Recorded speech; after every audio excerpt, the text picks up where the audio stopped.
به نام بابا. با شما با یک روز دیگه از ترید روی چالش 10,000 تایی.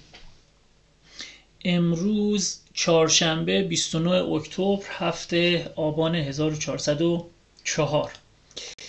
امروز یک خبر بسیار مهم توی بازار هست، اونم اینترست ریت آمریکاست، یعنی تعیین نرخ بهره آمریکا و بانک مرکزی آقای پاول صحبت میکنه. خیلی روز حساسیه برای تغییر و تعیین نرخ بهره، ولی ساعتی که این خبر میاد، یعنی این کنفرانس هست، ساعت 9:30 شب شاید بتونیم ترید کنیم اگر حجم تو بازار باشه و روز به درد بخوری باشه. خب میایم بررسی کنیم ببینیم که چه اتفاقاتی توی بازار افتاده. من فعلا سشن و این مووینگم رو بردارم ببینیم که چه اتفاقی افتاده. خب بازار که تو تایم 15 دقیقه صعودی بوده، حالا یکی دو تا حرکت نزولی هم اینجا داشتیم، ولی در مجموع بازار رو بخوایم نگاه کنیم توی تایم یک ساعته هم صعودیه. این دوتا حرکت میتونه یک اصلاح بوده باشه، اما به هر حال روند قالب ما پس صعودی جاری. ما این روند کوچیک رو داریم تو تایم 15 دقیقه که نزولیه. خب قیمت از پیوت، یعنی از بالای پیوت اومده، پیوت رو شکسته، پیوت روزانه رو رسیده به S1. و چه اتفاقی افتاده؟ این حرکت شارپ ریزشی با یک حرکت شارپ صعودی جمع شده، تسویه شده، به قول یک حرکت وی شکل انجام داده. یه حرکت بعدش که حالا حرکت بدی هم نبوده اومده زیر این رو استاپاش رو گرفته، یه همر داده و الان هم بالای پیوته. بریم ببینیم مووینگ چی کار میکنه. مووینگ رو هم کندل اروپا، کندل ساعت 10:30 داره پرقدرت میشکنه. البته هنوز 6 دقیقه و نیم دیگه ازش باقی مونده، ولی حرکت بایرا قوی هست. روز جالبی میتونه باشه و پرچالش. دلیلش اینه که یه استافیشینگ اینجا داشتیم، به یک بیس قوی رسیدیم، یه حرکت وی شکل رو به پایین انگولف کردیم، حرکت قبلمون ریزشی بوده و بریم سر وقت دیدگاه هامون و صبر کنیم تا کندل اروپا بسته بشه، کندل ساعت 10:30. اگر کندل پرقدرت بسته بشه و زیر کندل بخوره و ریجکت بشه، من بایر میشم. ولی اگر زیر کندل بخوره، قیمت بیاد پایین، این زیر رو هم بزنه، من اون وقت سلر میشم. یعنی این خیلی خطرناکه. ممکنه بازار بیاد چیکار کنه؟ بازار بیاد مثلا با یکی دو تا کندل این زیر رو هم استاپ فیشینگ کنه، دوباره یه حرکت صعودی انجام بده. ممکنه این اتفاق بیفته. ولی اگر حرکت این کندل پرقدرت باشه، بالاش رو بزنه، من بایر میشم با استاپ همین نواحی، احتمالاً یا اینجاها یا زیر خود کندل. باید ببینم اونجا شرایط به چه صورت میشه. فعلا باید صبر کنم تا کندل اروپا، کندل ساعت 10:30 بسته بشه. خیلی جالبه، یه اتفاق جالب داره میفته و من دلیلش رو واقعا نمیدونم، سرچ هم نکردم که ببینم چه اتفاقی هستش. الان تو یه اپلیکیشنی هست به اسم فارکس اورز که اینجا به من میگه که فرانکفورت داره ساعت 10:30 باز میشه، لندن ساعت 11:30. یعنی الان تا لندن 50 دقیقه دیگه تا باز شدن لندن زمان هست، ولی فرانکفورت باز شده. فرانکفورت الان همین کندلی که الان داره میزنه کندل فرانکفورت هستش و میشه تایم اروپا و من همین رو معیار عمل قرار میدم. تا 11:30 صبر نمی‌کنیم. اما برای نزدک چرا؟ برای نزدک تا 11:30 صبر میکنم تا بسته بشه. دیروز نزدک یک حرکت خیلی پرقدرت کرد، خیلی خوب بود به سمت بالا، متاسفانه جا گذاشت ما رو. حتی دوست عزیزمون اروپا هم اینجا که استاپ ما رو تو سل زد، تو بای دیگه من وارد نشدم و خب جا موندیم دیگه از بازار. با یک استاپ دیروز بسته شد. حالا کندل بسته بشه ببینیم چه اتفاقی میفته. سقف و کفشو مشخص کنم باز برمیگردیم. خب کندل لندن بسته شد، سقفش هم زد، تو همین دقیقه اول سقفش رو زد. آماده میشیم برای ورودی. احتمالا این ناحیه ها ورودی بذارم با استاپ اینجا، مثلا اینجاها تقریبا 1.1 62 اینجاها ورودی بذارم. اگر برسه به اوردر ما تو این ناحیه که ما 1.62 یه اوردر 4.7 پیپه با استاپ 4.7 پیپ داریم و حالا ببینیم سود میکنه یا نه. من اوردرم رو ست میکنم و منتظر میمونم ببینم چه اتفاقی میفته. خب کندل بعدی بسته شد، از بالا هم ریجکت شد و اومد زیر کندل ساعت 10:30 بسته شد. با این حسابا فکر میکنم قیمت بتونه مثلا یه پایینی بیاد و اگه بخواد بره بالا بعدش حرکت کنه احتمالش هست. برای همه من اوردرم رو اینجا نگه میدارم. اگه کندل پرقدرت بالا بسته میشد ممکن بود به دنبال ورودی ادامه دهنده باشم. الان نگه میدارم ببینم که همینجا فعال میشیم یا نه. خب اوردر من فعال شد. یه مقدارم فکر میکنم از این یه کوچولو اینجا بالاتره. اوردرم فعال شد ولی بد فعال شد. این سیگناله اینجا سیگنال مخالف به حساب ورودی من درست شد. کندل 15 دقیقه هم کندل پرقدرتیه به سمت سل. باز کرد قبل از اینکه بهم مجال بده اوردرامو بردارم باز کرد. میخواستم این سیگنال مخالفی که داده شد بیاد یک سیگنال موافق به من بده، بعد تو سیگنال موافق با زیر کندل 10:30 ورود کنم، ولی خب نشد دیگه، واقعا مجال بهم نداد. حالا که وارد معامله شدیم ببینیم که چه اتفاقی میفته. من این اوردر رو فکر میکنم با یعنی این PNL اینجا با ورودیم اینجا یک مقداری متفاوته. اینم درست میکنم دقیقاً. بعد یه چیز دیگه، من استاپم رو آوردم زیر این، یعنی اوردرم رو عوض کردم. میخواستم استاپم رو اینجاها بذارم 62 بذارم، استاپم رو عوض کردم. به این نتیجه رسیدم که یک مقدار بررسی کردم، به این نتیجه رسیدم بذارم زیر این قسمتی که اون کف رو استاپ فیشینگ کرده یک مقداری امتره دیگه. اگه اینجا رو بزنه دیگه ما سناریومون کنسل میشه. حالا ببینیم بازار چه اتفاقی براش میفته.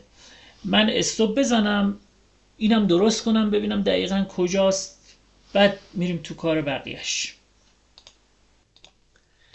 خب اتفاقی که افتاد کندل من دارم تلفنم صحبت میکنم پشت خط نگه داشتم، یکی از دوستان خوبمه، دیدم یه حرکت پرقدرت اتفاق افتاد، ضبط رو باز کردم و این کندل اگه این شکلی بسته بشه از پایین انقدر ریجکت بشه خیلی دوست داشتنیه. یه حرکت پرقدرت کرد، این سیگنال هم اینجا تایید بشه میتونیم امروز بریم برای تیپیمون به امید خدا. حالا ساعت 11:30 هم من باید برم دنبال داریوش مجددا، امروز چهارشنبه است، تا ببینم چه اتفاق میفته. تا اونجا به یک که برسم احتمالاً که نه دیگه، قطعاً این دوست عزیزمون کارش رو انجام میده، یعنی اینجاها. آره اینجا برسیم میریم برای ریسک فری و امنیت معامله. حالا هر اتفاق دوباره دیگه که افتاد دوباره ضبط و باز میکنم، با هم در ارتباطیم. قربون شما فعلا. خب کندل قبلی که خیلی خوب ریجکت شد، این کندل هم توان شکست کندل ساعت 10:30 رو نداره و در حال رنج زدن. اینجا دیگه میتونم بگم که اینساید بار، اینا همه اینساید بار کندل ساعت 10:30 و یک منطقه تصمیم گیری میتونه باشه. اما فکر میکنم اگر بایر تو بازار باشه، که با شمایل بازار من میبینم بایر هم تو بازار هست که احتمالش هست، اگر ما بالای کندل لندن برامون بشکنه، مسیر تقریبا تا این قسمت ها برای ما همواره، یعنی میتونیم تا این قسمت ها به راحتی بریم. تیپی ما رو بهمون میده اگر اینجا بازار به نفع ما حرکت کنه. این کندل هم تقریبا 2 دقیقه دیگه بسته میشه و میشه ساعت 11:30. من میرم برمیگردم بعدش ببینم دیگه نتیجه به چه صورت شده، یا هنوز تو بازاریم یا هم که میره تیپی و یا هم که میاد استاپ. ولی شکل و شمایل بازار بد نیست، تقریبا تا الان میتونم بگم به نفع ماست، تا ببینیم چه اتفاق میفته دیگه. ببینم اینجا میشکنه، اگه اینجا بشکنه خیلی خوب میشه، شاید تا این قسمت پیوت هم بریم، یعنی هموار باشه و بریم، فقط این بیسه سر راهشه، شاید هم بمونم تا اینجا باهاش، معلوم نیست. برم برگردم ببینیم چی میشه. خب من رفتم و برگشتم، باز دوباره گوشی دستمه، رفتم و برگشتم. اتفاقی که افتاد، تا به اندازه دیگه فکر میکنم کمتر از 1 پیپ تا استاپ من مونده بوده، 4 دهم یا 5 دهم پیپ تا استاپ مونده بود که استاپم رو نزد و الان برگشته یه مقداری بالا دیگه تو سود. حالا این نزدک رو پایین و بالاش رو مشخص کردم. نزدک داره سل میده، اگر اتفاق خوب بیفته رو نزدک هم میشه سل گرفت. یورو یو اس رو مدیریت کنم رو نزدک یه سل بگیرم. حالا کندل یورو یو اس خیلی جالب بسته شد. این رو من تحلیلش رو بندازم. یورو یو اس کندل 15 دقیقهش خیلی خوب بسته شد، بالای این یه کندل پرقدرت اومده، حالا تا نزدیکای استاپ منم اومده، یه کندل بادی اینو پوشونده، بالاش رو هم زده. خب الان که تو سودیم دیگه فکر میکنم امیدوار باشیم، شاید این حرکت بتونه سقف رو بشکنه و بره به ما تیپیمون رو بده. از اون طرف یک نیم نگاهی هم به نزدک میندازم ببینم چه اتفاق میفته و عوض کردن تصمیمم به گذاشتن استاپ اینجا فکر میکنم خوب بررسیام. این که جواب بر دوباره استاپ خب من فکر میکنم که نزدک سیگنال سل رو به ما داد و 2 بار اینجا استاپ فیشینگ اتفاق افتاده تو سقف توکیو و سیگنال سل رو به من داد. من نزدک رو اینجا سل میکنم روی پیوت با استاپ این بالا، اوردرم رو میذارم ببینم چی میشه. اگر فعال شد باز به ضبط و باز میکنم با هم دیگه بررسیش کنیم. خب من فکر میکنم که به استاپمون خیلی نزدیکه. از این طرف هم نزدک رو هم هنوز فعال نکرده و بعید میدونم که نزدک رو فعال کنه. یورو یو اس تی تقریبا میتونم بگم 1-2 پیپت فقط مونده بود تا استاپم و حالا داره ریجکت میشه، نمیدونم، ولی اصلا با این شرایط دیدگاه خوبی بهش ندارم. اگر برگردیم تو سود من مدیریتش میکنم و سعی میکنم با نزدک ادامه بدم سل رو. اگرم سر به سر شدیم باز هم نمیدونم، ولی در مجموع دیگه خیلی نزدیک استاپم، میتونه امروز استاپم رو بزنه مجددا. و نزدک هم نرسید، نزدک رو هم مثل که یکم بالاتر گذاشتم. حالا امیدوارم که برگرده تا خط پیوت و ورودی به من بده، چون بالا سرش روی تایم توکیو اتفاق خیلی خوبی افتاده و میتونه ریزش داشته باشه حداقل. یعنی اگر این استاپ بخوره اینور میتونه اتفاق خوبی بیفته. حالا استاپ یورو یو اس تی هنوز نخورده و باید ببینم چی میشه. فعلا نگه میدارم. خیلی نزدیکه دیگه، اینجا من دارم رصدش میکنم، به شدت نزدیکه و نمیدونم سرعت متاتریدر چرا اینقدر کند شد. استاپ نه هنوز نه.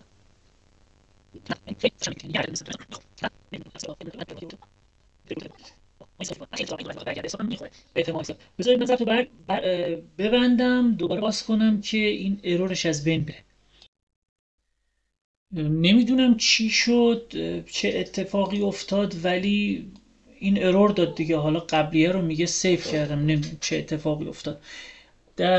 هنوز نخورده استاپم. این طرفم نزدک داره میریزه و چقدر ارور داره میده. اسکریپت سورس باز چی؟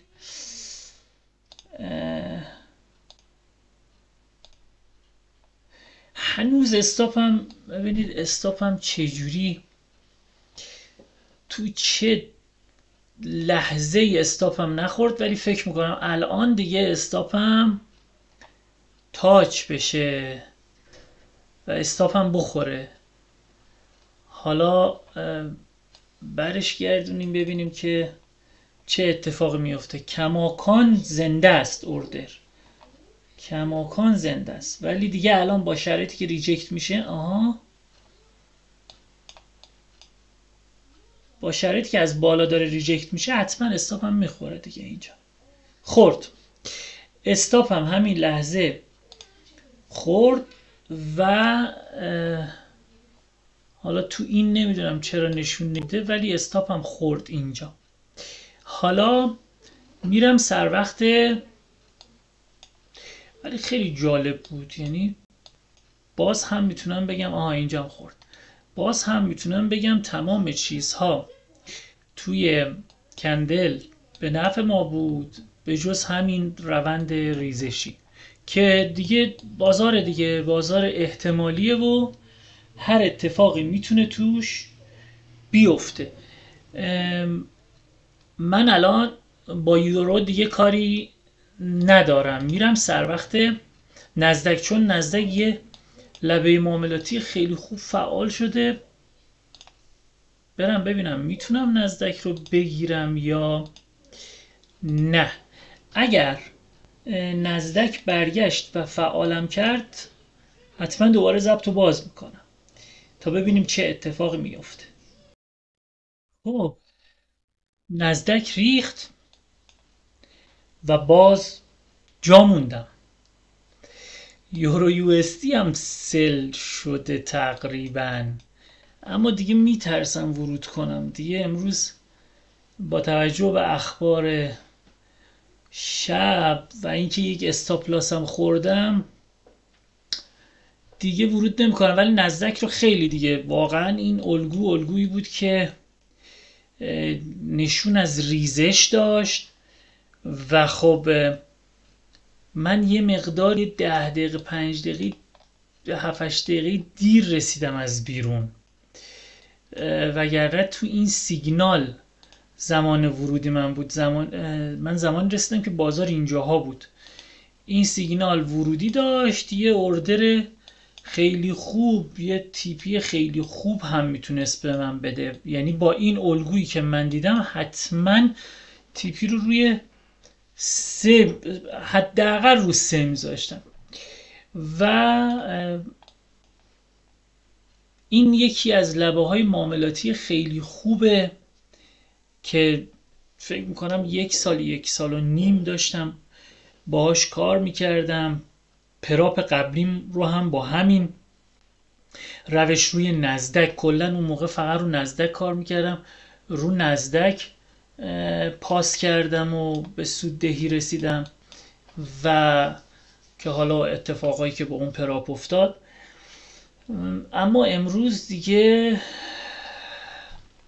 نرسید، نزدک نرسید.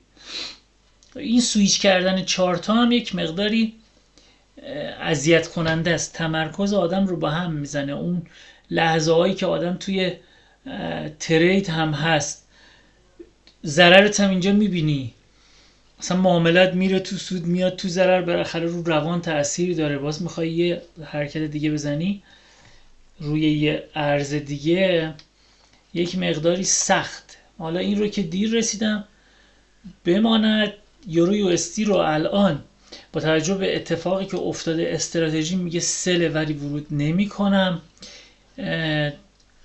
چون دقیقاً دیروز، پریروز و امروز 3 روز پشت سر همه دارم 3 تا استاپ میخورم و ترجیح میدم که دیگه امروز ورود نکنم. اگر که فردا موقعیت شسته رفته بود ورود میکنم، وگرنه اصلا پای چارت نمیام فردا و پس فردا، چون 3 تا استاپ خوردم تو 3 روز متوالی و شاید ذهنم باعث بشه که تصمیمات بد و ناجور بگیرم و عجیب غریب. برای همون ترجیح میدم پای چارت نباشم، برم 1-2 روز، حالا شاید فردا بشینم ولی پس فردا نه. فردا هم اگر بخوام بشینم ترجیح همینی که یه ترید خیلی با حجم پایینتر انجام بدم، با همون 1%، شاید نه. باید ببینم مثلا از نظر شرایط روحی چه جوری میشم، چون 3 تا استاپ تو 3 روز متوالی تریدر رو به هم میریزه و باعث میشه تصمیمات عجیب غریب بگیره. الانم که این اوردر نزدک نرسید که خودم یعنی دیر رسیدم. حالا ببین اون اگر یورو یو اس دی استاپ خورد مهم نیست، نزدک رو اگر که زودتر میرسیدم فکر میکنم تریدی بود که کلن خیلی اتفاق خوبی میافتاد توی، بله به راحتی 3 رو که به راحتی میداد، یعنی با این چیز، با این حرکت اینجا 3 رو به راحتی میتونستیم ازش بگیریم و خب خیلی اتفاقای خوبی میافتاد. حالا هم چیز خاصی نیست، هنوز 1 و بیشتر از 1.5% حساب تو سوده و کلن هفته پیش عملکرد خیلی خوبی داشتم. این هفته خب باز بجاش عملکردم بد بود، اشتباهاتم بود و اتفاقات بازار، خوابم گرفت و فکر میکنم که بهتر از پای چارت بلند شم تا بتونم این ضررها هندل کنم تو ذهنم و چارت رو باز نکنم، برم دنبال کارهای متفرقه‌ای که دوست دارم انجام بدم تا این ضررها رو فراموش کنم.